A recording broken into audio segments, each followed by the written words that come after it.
Hello students, welcome to class 10th science revision video lecture.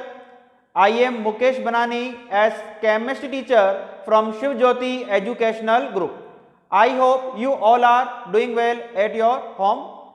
So today we will discuss the science chapter number 3 metals and non-metals and chapter number 4 carbon and its compound. What are the deleted topic in these chapter 3 metals and non-metals, basic metallurgical processes, corrosion and its prevention, and in the chapter number 4 carbon and its compound, nomenclature of carbon compounds containing functional group, halogen, alcohol, ketone, aldehyde, alkanes and alkynes, difference between the saturated hydrocarbons and unsaturated hydrocarbons, chemical properties of carbon compound like combustion, oxidation, addition and substitution reaction, ethanol and ethanoic acid, only properties and uses, soap and detergent. So point to remember in chapter number 3, elements are classified broadly into two categories on the basis of property. Number one category is metal, like example iron, zinc, copper, aluminium, etc. And non-metal like example chlorine, nitrogen, hydrogen, oxygen, sulfur, etc. Apart from metals and non-metals, some elements show the property of both metals and non-metal. यानी कुछ element ऐसे होंगे जो metal की property भी show करेंगे. Metal means जो element electron को इजीली लूज कर देती है, एंड नॉन मेटल का मीन्स क्या रहेगा, those element which can gain electron easily are known as a non metal. तो अगर दोनों ही प्रॉपर्टी शो कर रही है, मेटल की भी है नॉन मेटल की भी, तो ऐसे एलिमेंट क्या कहलाएंगे, मेटलॉइड्स कहलाएंगे. ठीक है, मेटलॉइड्स को हम सेमी मेटल्स भी कहते हैं. लाइक हम एग्जाम्पल की बात करें, silicon, arsenic, germanium. Now chemical properties की बात करें, सबसे पहले मेटल की बात करें, metal react with oxygen to form a metal oxide. Now chemical property of non metal, non metal react with oxygen to form a non metallic oxide. और we know very well metal oxide की जो nature होती है वो कैसी होती है, basic, और नॉन मेटल ऑक्साइड की नेचर कैसी होती है, एसिडिक. और कुछ एजेप्शन भी हैं जो कि न्यूट्रल हैं, न्यूट्रल नेचर शो करते हैं, like water, carbon monoxide. Metal react with dilute acid to form a salt and hydrogen gas. Non metal plus acid it means no reaction, यानी नॉन मेटल जो है एसिड से reaction नहीं करती हैं, क्योंकि we know very well non metal की जो रिएक्टिविटी है वो हाइड्रोजन से कम है. तो it mean non metal hydrogen को डिस्प्लेस नहीं कर पाएंगी उसके एसिड से. Okay. Metal react with chlorine to form metal chloride. Non-metal react with chlorine to form a non-metal chloride. Now physical property of ionic compound, like solid state, यानी ionic compound की nature कैसी होगी, solid state में मिलेंगे ये. Number second, hard because of the strong attraction force between the opposite ions. Number third, brittle in nature. Number four, high melting and boiling point. Fifth property is soluble in H2O, insoluble in kerosene and petrol, conduct electricity in H2O solution और molten state. यानी ये compound solid state में connectivity को show नहीं करेंगे. किस form में करेंगे, एक्वा सॉल्यूशन यानी H2O में ये कनेक्टिविटी शो करेंगे, या मोल्टन स्टेट जब इसको मेल्ट कर देंगे. Now formation of ionic compound की हम बात करें तो इट मीन सोडियम मेटल है, इलेक्ट्रॉन को लूज करके Na+ आयन में कन्वर्ट हो जाएगी. क्लोरीन नॉन मेटल है, इलेक्ट्रॉन को गेन करके Cl- आयन में कन्वर्ट हो जाएगी. वी नो वेरी वेल ये क्यों हो रहा है, क्योंकि एटम स्टेबल होना चाह रहा है. आउटर मोस्ट शेल में 8 इलेक्ट्रॉन होने चाहिए. सोडियम के आउटर मोस्ट शेल में कितने इलेक्ट्रॉन है, 1. एक इलेक्ट्रॉन लूज करते 8 इलेक्ट्रॉन हो गए, यानी इसका ऑक्टेट कंप्लीट हो गया. क्लोरीन के आउटर मोस्ट शेल में 7 इलेक्ट्रॉन है, 1 इलेक्ट्रॉन गेन करते हैं उसके आउटर मोस्ट शेल में 8 इलेक्ट्रॉन हो गए. तो इट मीन्स यहाँ पे हमने इसका लुईस सिंबल रिप्रेजेंट किया हुआ है, यानी सोडियम का लुईस सिंबल का मीन्स क्या रहेगा, जो आउटर मोस्ट शेल में इलेक्ट्रॉन है उसको हम उसके सिंबल पे लगा देंगे, यानी this symbol is known as a Lewis symbol of sodium. और क्लोरीन की हम बात करें, आउटर मोस्ट शेल में 7 इलेक्ट्रॉन यानी वैलेंस इलेक्ट्रॉन को अगर उसके हम सिंबल पे रिप्रेजेंट कर दें तो ये क्या कहलाएगा, लुईस सिंबल कहलाएगा क्लोरीन का. ओके, तो ये लुईस सिंबॉलिक रिप्रेजेंटेशन है for the formation of ionic compound NaCl।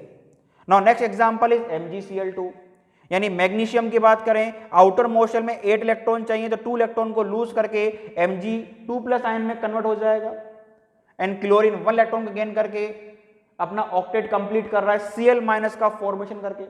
अब अपोजिट चार्ज में क्या होगा, अट्रैक्शन होगा।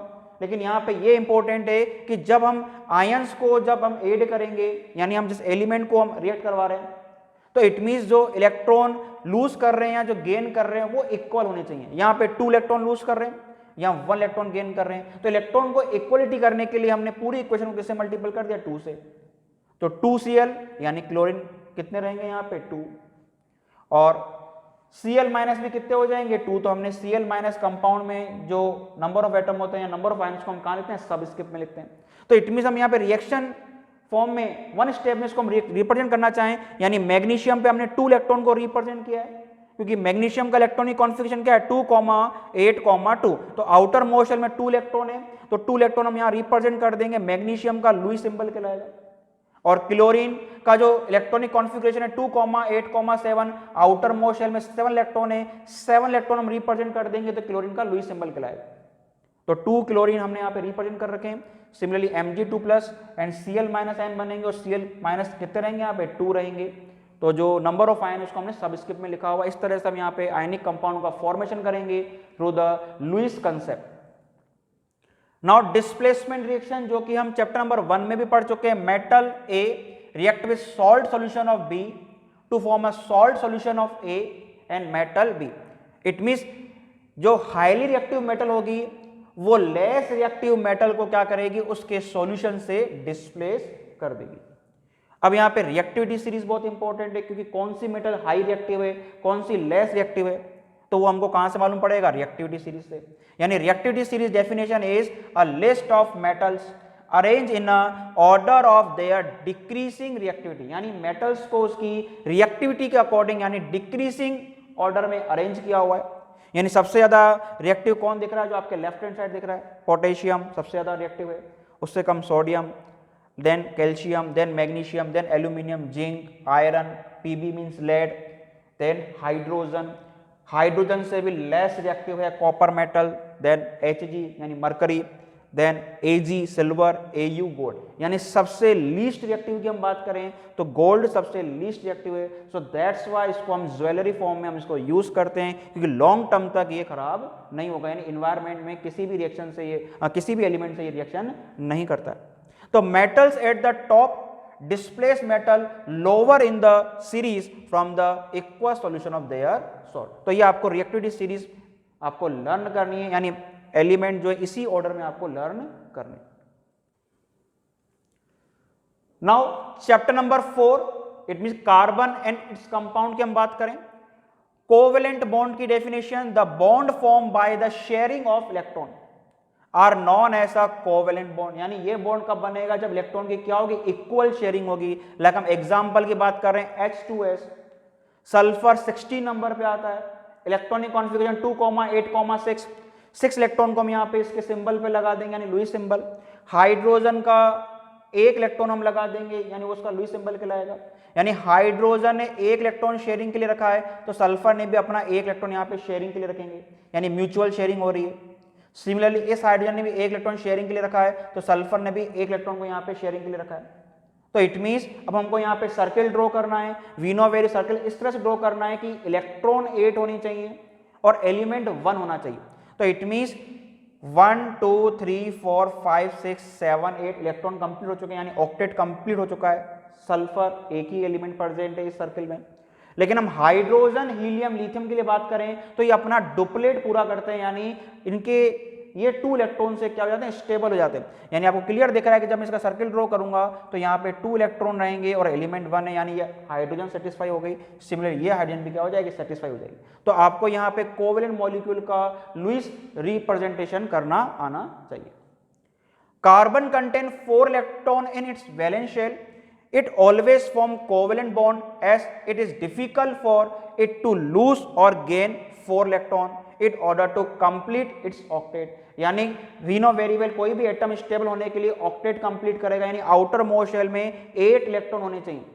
Atomic number 6, electronic configuration 2,4, outer most shell में 4 इलेक्ट्रॉन है, या तो ये 4 इलेक्ट्रॉन को ना तो लूज कर पाता है ना ही गेन कर पाता है, सो दैट्स व्हाई ये इलेक्ट्रॉन की क्या करता है, शेयरिंग यानी कोवलेंट बॉन्ड का ही फॉर्मेशन करेगा।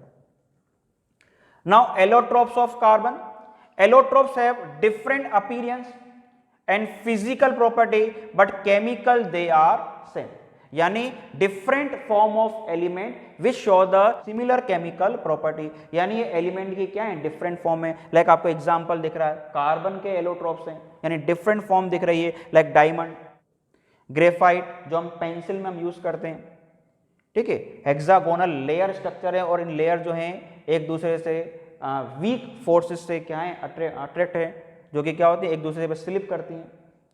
कलर ग्रेफाइट का ग्रे रहेगा। और बकमिस्टर फुलरिन, तो इट मीन्स हम यहां बात करें, there are the 3 allotropes of carbon, diamond, graphite and buckminsterfullerene. Buckminster जो है साइंटिस्ट का नेम है। Catenation is the ability of element to combine with itself through covalent bond, यानी कार्बन केटिनेशन प्रॉपर्टी शो करता है, और ये definition बहुत इंपॉर्टेंट है, बोर्ड में कई बार आई हुई है। The compounds made up of only carbon and hydrogen are called hydrocarbon. A homologous series is a series of carbon compound having different number of carbon atom but containing the same functional group, यानी homologous series में क्या होगा, functional group तो same होगा, लेकिन physical property में gradation change मिलता है।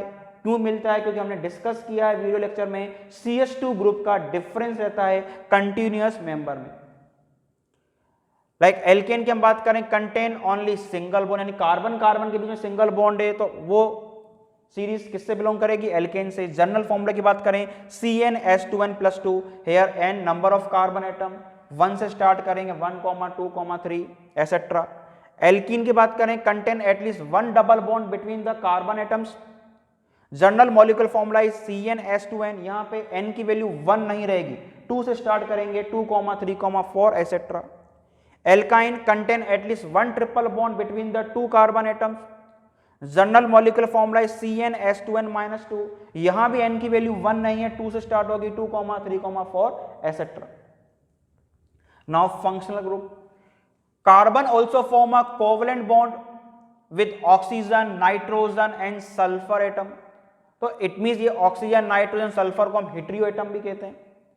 Presence of any of these element in a compound confer specific property to the compound, और यही फंक्शनल ग्रुप क्या करेगा, उस कंपाउंड की प्रॉपर्टी को डिटरमाइन करेगा। लाइक हम एग्जांपल की बात करें, जो फंक्शनल ग्रुप है हमारे पास, हेलोजन की बात करें, क्लोरोब्रोमो, या OH लगा दिया तो वो बताएगा कि वो कंपाउंड क्या है, एल्कोहल है। CHO लगा दूंगा अगर मैं ऑर्गेनिक कंपाउंड में नहीं, तो वो किसको बताएगा, एल्डिहाइड को। CO ग्रुप अगर मिड में आ जाता है, 2 वैलेंसी है, बाइवेलेंट फंक्शनल ग्रुप है, यानी दोनों तरफ हम कार्बन ऐड कर सकते हैं, तो कीटोन से बिलोंग करेगा। और COOH से हम उसको ऐड कर देते हैं ऑर्गेनिक कंपाउंड में, तो वो कार्बोक्सिलिक एसिड फंक्शनल ग्रुप को डिटरमाइन हम बताएगा। A group of atom that impart the specific property to hydrocarbon is called the functional group. तो हेटेरो एटम के एग्जांपल क्या है, oxygen, nitrogen, sulphur, phosphorus, halogen, halogen में fluorine, chlorine, bromine and iodine. Okay students, so I hope you understood this part very well. I will suggest you that go through by the NCERT book. Thank you students.